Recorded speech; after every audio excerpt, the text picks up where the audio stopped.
The room at Prairie River Ethanol went quiet the moment Nora Vance slid 2 settlement stacks across the conference table and put a yellow legal pad between them. One stack was Caleb Dunn's, thick with line items for technology subscriptions, financing, and delayed delivery adjustments. The other stack was Russell Preston's, lighter, cleaner, and filled with dates that sat 9 days earlier in the same wet October window. Dale Haskins, who had sold Caleb the new precision package 3 years earlier, leaned in first, tracing the basis column with one finger until he found the number he had missed all season, plus 0.38 per bushel on Russell's first corn contracts, all tied to delivery slots Russell had booked in advance and then hit on schedule. Outside the window, Russell's truck sat crooked in a gravel slot. The same faded green 3/4 ton he had used for 2 decades, rust blooming around the wheel wells and a cracked mirror taped at the corner. Eli Preston had parked next to him in a newer half-ton and already wished he had not, because the visual comparison still made his father look like the man who had fallen behind. Inside the room, that assumption was dying in plain arithmetic. Nora read the comparison out loud because nobody else wanted to be the first person to say it. Russell had harvested fewer headaches, delivered earlier, and netted more cash from the same weather that pinned everyone else in mud. Caleb kept his eyes on the table. He was not angry, only tired, the specific kind of tired that comes after a season when every small delay compounds into a big bill. Dale cleared his throat and asked to see cost per harvested bushel side by side. Nora handed him the sheet Marlene Preston had prepared from public way tickets and each farm's own disclosed expenses. Russell at $4.12 all in harvest and delivery cost on corn. Caleb at $4.87 after finance payments, software, field service visits, and lost basis. Nobody in that room needed a speech. Russell gave them none. He signed Nora's multi-year premium delivery contract, kept his pen, and nodded once. Dale finally looked up and said what he had resisted saying since 2021, that he had misread him. Russell answered the same way he usually did, short and practical, saying the dryer fan still worked and the truck still started, so he had kept using both. That sentence landed because everybody there knew the backstory. To understand why an old guidance unit, bought for $4,200, could help a farm, beat a $612,000 precision package to market. The story had to go back to a September afternoon in 2009 to an auction lot where Russell watched his uncle's life reduced to lot numbers and bids. Russell Preston was 41 in 2009, old enough to have made mistakes and young enough to change his operating rules before those mistakes hardened. His uncle, Wade Preston, had farmed responsibly by local standards. No gambling, no show spending, no wild acreage grabs. He had also carried variable rate operating debt that looked manageable for years, until rates reset and input prices rose in the same cycle, that yields slipped. The note was legal, ordinary, and lethal when the timing turned. Russell stood near the gravity wagon and listened to the auctioneer move through Wade's equipment faster than anyone in the family could process what was happening. A planter sold for less than half of what Wade still owed. 2 tractors went to different buyers and drove out in opposite directions. By late afternoon, the banker had enough proceeds to settle pieces of the paper, but the farm did not survive as a farm. The house sold months later. Wade moved to town and picked up part-time maintenance work at the school district. He stayed kind, stayed useful, and never recovered his old posture. That day resolved one hesitation in Russell's mind. He had been wondering whether equipment debt could be justified as a growth tool. Watching Wade lose controlled assets to satisfy unsecured promises answered that question in a way no seminar could. From that afternoon forward, Russell drew one hard line: no debt on depreciating equipment, no exceptions. Land could be financed if cash flow margin and fixed rates made sense. Inputs could be funded seasonally if they cleared quickly after harvest. Equipment had to be owned before it was trusted. Marlene Preston, who kept the books in pencil and spreadsheet both, did not romanticize that rule. She turned it into numbers and checks. If Russell wanted a machine, Marlene wanted a replacement reserve column and a maintenance schedule first. Their kitchen table became a control room every winter. Coffee rings on paper maps, receipts sorted by category, line-by-line reconciliation against settlement sheets. They argued about details and agreed on the principle. Cash that stays liquid gives you choices in bad years. Debt service removes choices exactly when you need them most. From 2010 through 2013, they ran the farm with older iron and disciplined repair windows. Russell farmed 1,140 acres total, 780 owned and 360 cash rented, and he planned around those numbers like they were fence lines. Spring of 2010, he deferred replacing the sprayer and spent $9,800 rebuilding booms and pumps in his own shop. The decision felt small in April and became significant by November, when the avoided payment let Marlene close the year with $46,000 in retained operating cash. In 2011, drought pressure cut yields in parts of the county. Russell did not escape weather. Nobody did. Yet his fixed obligations stayed low enough that reduced revenue did not trigger panic borrowing. He sold 72,000 bushels in staggered windows and ended with a thinner margin, still positive, because no equipment note sat in line ahead of seed and fertilizer. The obstacle that year was not a single failure. It was uncertainty every week, and low fixed costs kept uncertainty from becoming insolvency. In 2012, input costs climbed and neighbors upgraded display systems, section control, and cloud platforms. Russell waited, watched, and audited his own pass accuracy with foam markers, stakes, and patient steering. He found overlap loss was costing him enough to justify one upgrade, just not the kind sold as a full package. That question stayed open until the winter auctions in early 2014. He found the answer in 2014, a used GPS guidance unit with a light bar and basic controller. Purchase price $4,200, paid from checking, loaded in the back of a stock trailer with spare harnesses and a binder full of old manuals. Caleb Dunn, younger by 12 years and already tracking every technology release, laughed when he saw it and asked Russell whether museum pieces came with warranty cards. Russell smiled, carried the unit into his shop, and spent 3 nights wiring mounts that fit his cab. The unit was simple by modern standards and demanded manual calibration each season. Russell compensated with procedure. He set A-B lines after sunrise when satellite geometry stabilized. He verified offset with tape, flags, and a marked 50-foot reference strip.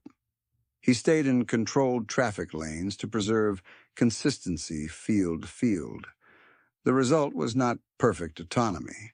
It was repeatable guidance good enough for broadacre corn and soy without a yearly software bill attached.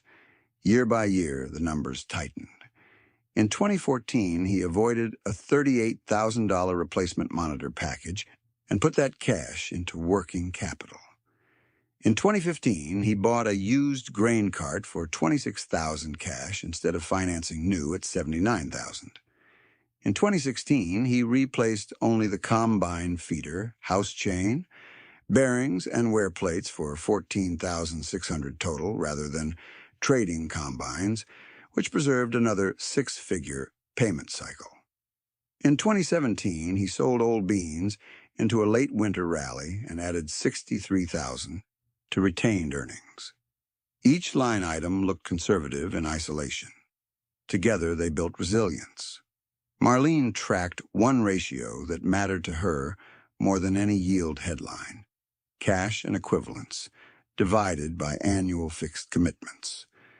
By the end of 2017, their ratio was above 4-to-1. That did not make them rich. It made them hard to knock over. Eli Preston was 21 then, helping part-time while taking agronomy classes, and he saw the old equipment as a drag on his generation's pace. He was not disrespectful. He was unconvinced, and his skepticism carried weight because he worked enough hours to know where every delay hurt. The next turning point came in 2018. Harvest bottlenecks had become Russell's weak point, not in-field cutting speed, but unload and drying throughput at home. Trucks waited too long. Moisture decisions got rushed. Delivery slots were harder to hit because grain was still sitting in line at his own augers. Russell and Marlene priced the fix on farm grain handling upgrades, including leg improvements, a pit, dryer controls, and additional wet holding. Total project cost, $186,000 in 2018, paid cash in staged invoices across installation milestones. Caleb made the opposite call 3 years later for reasons that were also rational from his perspective. In 2021, he set an acreage expansion goal and needed efficiency at larger scale. He signed dealer-linked credit for a new precision rig package, finance principal $612,000, rate 6.25%, term 7 years, annual payment approximately $111,000. Dale Haskins presented it as a modern operating platform, integrated display, auto guidance, variable rate modules, and support plan. For a normal harvest pace and stable prices, the spreadsheet penciled. Caleb's hesitation before signing was narrow and specific. He knew the payment was large, yet he believed the package would remove enough overlap, fuel, and labor waste to fund itself while supporting bigger acres. Signing resolved his expansion constraint at once. Fixed payment pressure arrived in the same moment, and it would only show up clearly when conditions tightened. Russell saw the rig in Caleb's yard and said nothing beyond congratulating him on getting it set up before spring. Dale Haskins, who had spent years matching farmers with financing programs, read the neighborhood through visible equipment. He assumed Russell was undercapitalized because Russell still used older guidance, still repaired before replacing, and still asked for parts prices before showroom tours. Dale did not insult him directly at first. The condescension came out in tone, in the way he skipped detailed options when Russell walked in the way he said things like, "This is where serious operators are headed." Russell bought filters, belts, and one hydraulic hose, paid at the counter, and went back to work. In 2022, high commodity prices covered many structural differences. Caleb had a strong top line and made his $111,000 payment without drama. Russell sold into the same broad market and posted good revenue, too. The community looked at both farms and saw no obvious verdict. One was modern and leveraged, one was older and liquid, and prices were high enough to blur the contrast. Eli leaned toward Caleb's model in conversation that winter, pointing out labor savings and cleaner maps from the new system. Russell listened, asked him to keep detailed field logs, and said they would compare logs against settlement sheets after a hard year, whenever a hard year arrived. Hard year came quickly in 2023. Spring planting opened unevenly. Summer pushed humidity, and by fall, a wet pattern locked in. Fields that looked manageable at noon turned to grease by evening. Moisture stayed stubborn. Everyone needed every workable hour. This was the season where process discipline and logistics either held or broke. Russell's old guidance unit never claimed to save him in mud, but his pre-planned traffic lanes reduced random compaction, and his 2018 grain system upgrades let trucks turn faster when short windows opened. Caleb entered the same window with a faster in-cab system and higher expectations. The first setback looked minor, a software update conflict on the display that required remote support and 2 hours of downtime. He recovered and pushed on. 3 days later, the variable rate module threw intermittent communication faults, forcing reboots while clouds built. He kept moving, still optimistic. The critical delay arrived during a narrow dry stretch when an activation key mismatch locked one guidance function, pending dealer reset. By the time service restored it, the field surface had softened again, and axle tracks deepened. None of those delays alone ruined Caleb's season. The payment schedule made each delay expensive. Every hour lost in the harvest window shifted delivery dates, and those dates tied directly to basis at Prairie River Ethanol. Nora Vance had posted stronger nearby bids to pull immediate corn for plant needs, and those bids faded as deliveries caught up. Russell had pre-booked slots because he trusted his own unload speed after the 2018 upgrade. He also ran a preventive maintenance calendar that front-loaded wear parts in August, staged backup motors for the pit conveyor, and assigned truck routes by field sequence before the first field dried down. That logistics discipline resolved breakdown risk and line weight risk ahead of harvest. So when the dry window opened, he executed the pre-booked slots instead of missing them. Russell moved first loads while roads were still passable enough and his pit was still clear. His first corn contracts at Prairie River captured a basis premium of 0.38 per bushel. On the volume he delivered in that window, 117,120 bushels, the premium added $44,505.60 to revenue relative to later bids. That is not headline money in a boom year. In a wet, expensive year, it is the difference between breathing room and pressure. Caleb delivered significant volume too, once fields and systems cooperated, yet his first large loads landed after that premium narrowed. He did not lose because he lacked skill.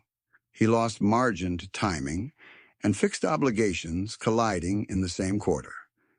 His annual equipment payment remained approximately $111,000 regardless of rain, software downtime, or basis drift. Russell had no comparable equipment note drawing cash at exactly the same moment. The social dynamic shifted in small public moments. At the coffee counter in town, people who had called Russell outdated started asking what he had changed in his drying setup. At the parts store, younger operators asked Eli about manual calibration, expecting irony and getting specifics. Dale noticed his own sales assumptions, showing cracks when he saw Russell deliver, with consistency from fields everyone said were too tight to manage cleanly. He still believed in precision technology, and with reason. Yet 2023 forced him to acknowledge the trade-off he rarely emphasized in sales meetings. Efficiency gains can be consumed by debt service when weather compresses execution. Eli's conversion did not happen in one argument. It came from reconciling field logs with settlement sheets exactly as Russell had asked.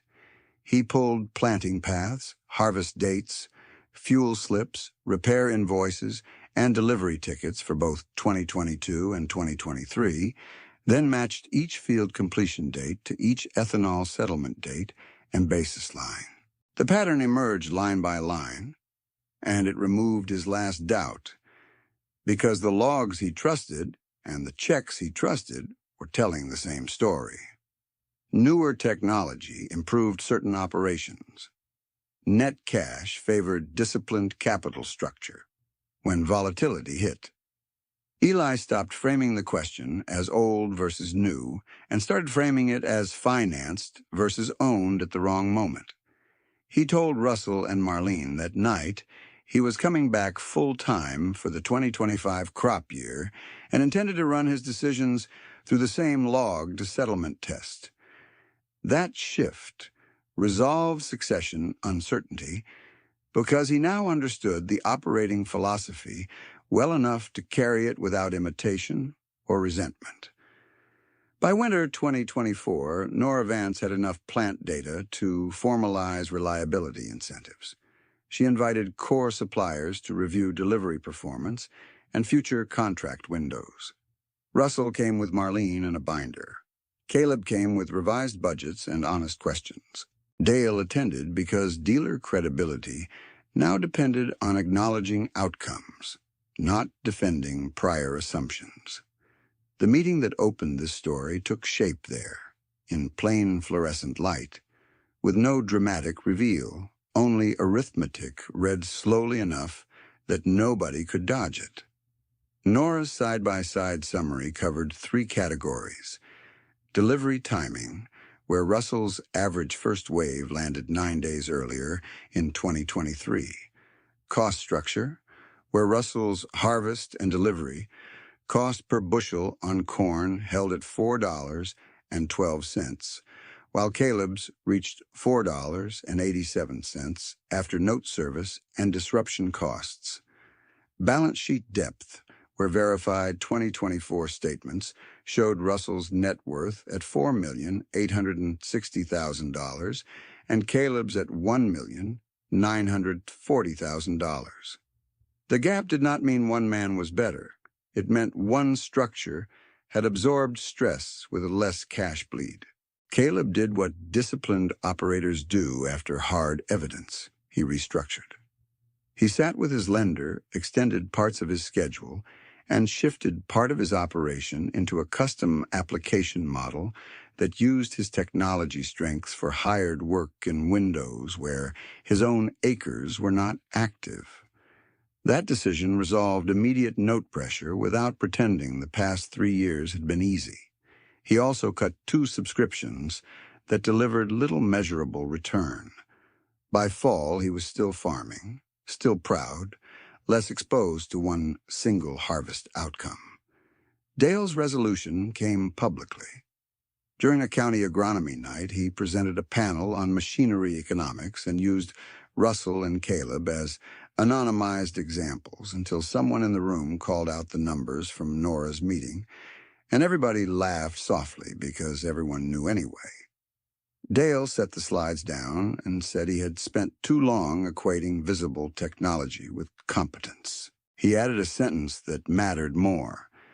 Financing can be a tool, but fixed payments require a margin of error agriculture does not always offer. He did not abandon his business model. He adjusted his advice. Marlene Preston had been preparing her own next move while those public conversations unfolded.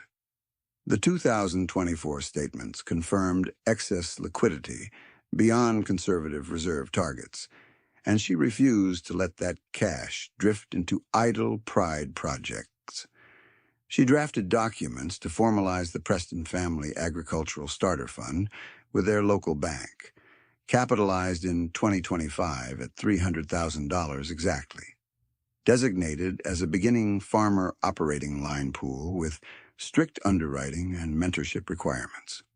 Russell signed where she tabbed, then went back to servicing a grain leg chain. The bank structured the pool with partial collateral treatment. Preston Capital covered first loss exposure, allowing the bank to extend roughly 3 times that amount in monitored operating lines, up to $900,000 across approved borrowers under conservative terms. The multiplier was simple and practical. 1 private dollar supporting $3 of supervised working credit. This resolved the question of what to do with accumulated cash.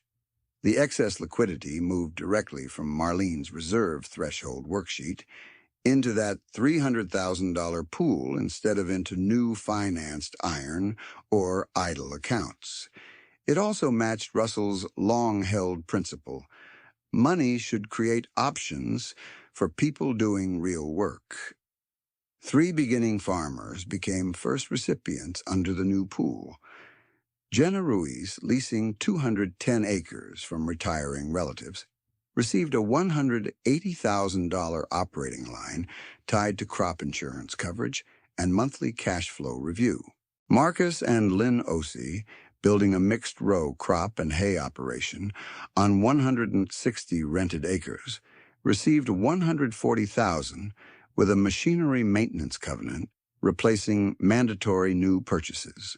Tyler Boone, a former farm employee starting on 95 acres, received $85,000 and a marketing plan requirement with Nora's team. All 3 attended quarterly review sessions where Marlene and Eli shared record-keeping templates. The fund did not rescue people from bad math. It prevented promising operations from being forced into bad math at the start.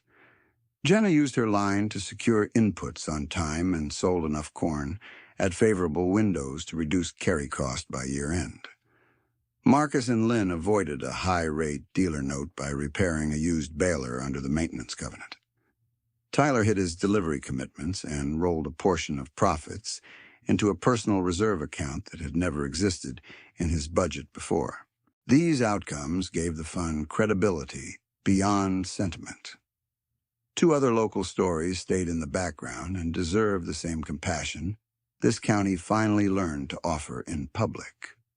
Hank Miller had financed aggressive equipment updates in 2020 and 2021 and entered 2023 with thin liquidity. Rain delays and weak bases hit him hard. He sold 1 tract to protect the rest and moved to a smaller core operation of 400 acres by 2025, still farming, still rebuilding. Torrey and Sam Keating had expanded too fast on short leases and surrendered 2 rented blocks after cash flow tightened. They shifted to custom harvesting and part-time trucking, preserving their home place while they reset. These were not moral failures. They were financial structures colliding with a bad window. Russell's own operation in 2025 remained deceptively plain from the road.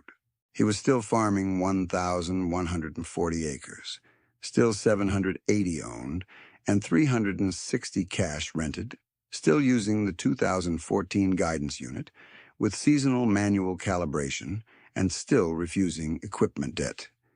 Eli, now 29, returned full-time and updated process where updates paid for themselves without fixed note pressure. They added better moisture sensors purchased outright, improved maintenance logs, and standardized delivery slot planning with Nora's contracting calendar. The farm looked old to people passing by fast. It looked coherent to anyone who opened the books. Nora Vance kept her side of the story moving too. After the 2024 comparison, she offered Russell a multi-year premium contract linked to reliability metrics, not flashy yield contests. The agreement rewarded consistent early delivery windows and documented grain quality, exactly the strengths Russell had built through logistics and maintenance discipline. She did not grant favors. She bought reliability with price structure, which is what merchandisers are supposed to do when plants need dependable flow. Caleb later signed a revised schedule under similar rules after his restructuring improved execution. Community memory can be short. Russell's was long enough to hold 2 images together, his Uncle Wade losing machinery in 2009, and young operators in 2025 getting operating lines with guardrails instead of traps. That continuity explained why he still never bragged. Vindication had arrived several times already, at settlement windows, at balance sheet reviews. At the moment, Dale admitted he had misjudged him. Russell treated each one the same way, with a nod, a short answer, and another day of work. Marlene's bookkeeping remained the spine under all of it. She could tell you from memory what the 2018 grain system cost, $186,000, and what it returned in options during wet harvest windows. She could point to the 2014 guidance purchase at $4,200 and explain why keeping it did not mean rejecting technology. It meant rejecting unnecessary payment schedules. When people asked how they got ahead, she talked less about frugality and more about sequence. Solve the bottleneck first, own the fix, preserve liquidity, wait for timing to reward discipline. Caleb's new chapter settled into place by late 2025. His custom application work added fee income that was less basis sensitive than grain sales. The restructured note lowered immediate pressure, enough to rebuild reserves. He still believed in precision systems and still used them skillfully. What changed was capital pacing. He stopped treating every upgrade as urgent and started demanding proven payback under stress scenarios before signing paper. His relationship with Russell shifted from rivalry to exchange. Two operators comparing notes on trafficability, labor constraints, and contract timing over coffee without the old edge. Dale adapted faster once he stopped defending old assumptions. His dealership began offering two-tier proposals: full technology packages for farms with deep liquidity and lower fixed commitments, and modular retrofit paths for farms, prioritizing ownership and cash flow resilience. He trained staff to discuss debt service explicitly, including downside years in every projection. Sales volume dipped briefly and recovered with better trust. Farmers still bought new rigs. More of them understood the terms.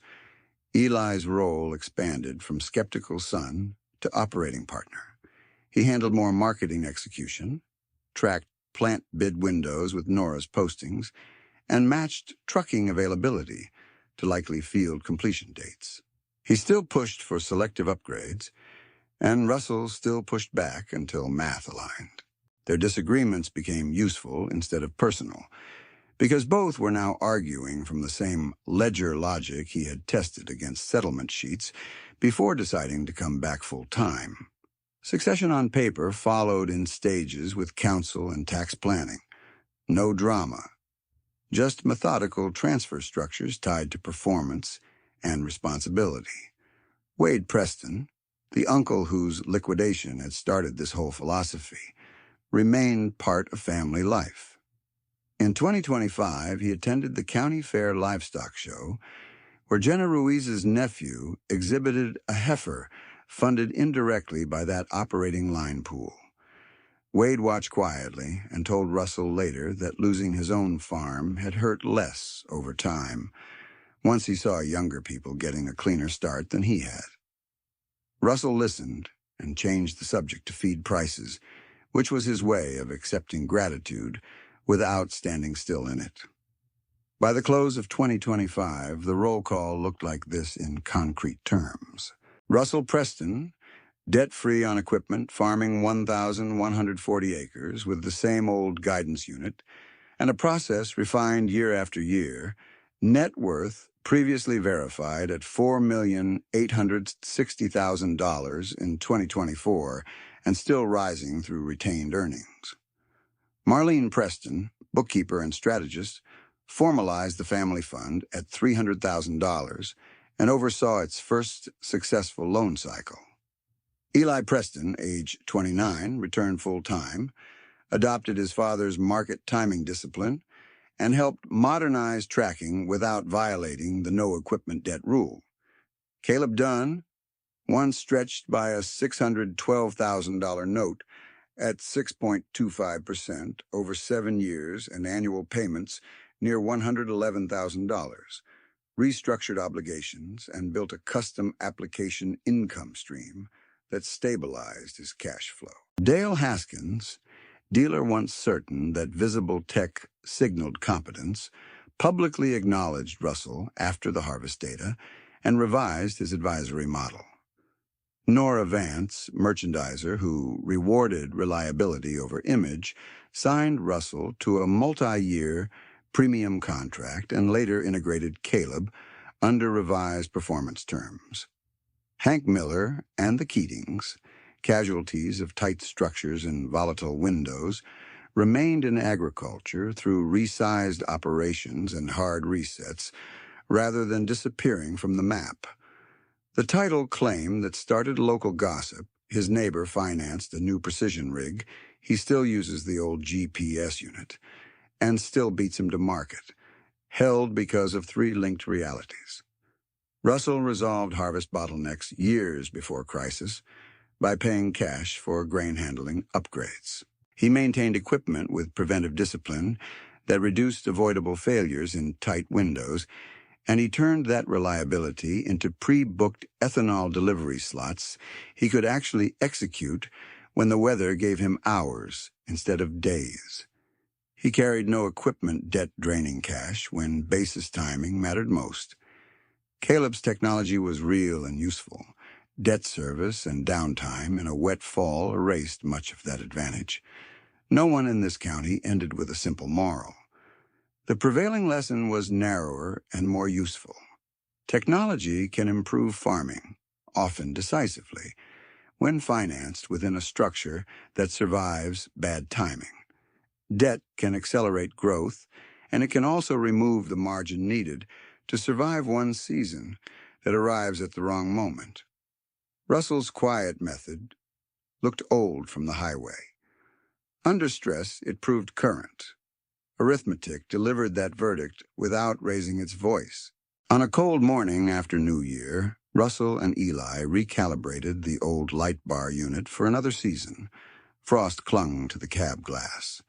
Eli read the offsets while Russell nudged the settings with gloved fingers. The same routine, same measured patience, same refusal to confuse appearance with ownership. The screen blinked green, centered, and held. They closed the cab door, walked back to the shop, and Marlene had already left a printed checklist on the bench: inputs, maintenance, delivery slots, reserve targets, each item where it belonged, each decision tied to the next one by design. The county kept talking for a while because counties always do. Who bought what, who should have done what, whose system was better. Conversation eventually moved on to planting dates, school budgets, and road repairs. Russell kept doing what had worked since 2009, and what worked before anybody noticed and after they finally did. He still drove the old truck. He still farmed 1,140 acres. He still reached market when it counted, because maintenance discipline fed logistics discipline, and logistics discipline kept those pre-booked slots real. And when excess cash appeared on Marlene's year-end sheet, the answer stayed consistent and concrete. It moved into the $300,000 beginning farmer line pool and kept circulating outward through guarded operating credit for people starting clean, into the next cycle of people who wanted to farm without starting from a trap.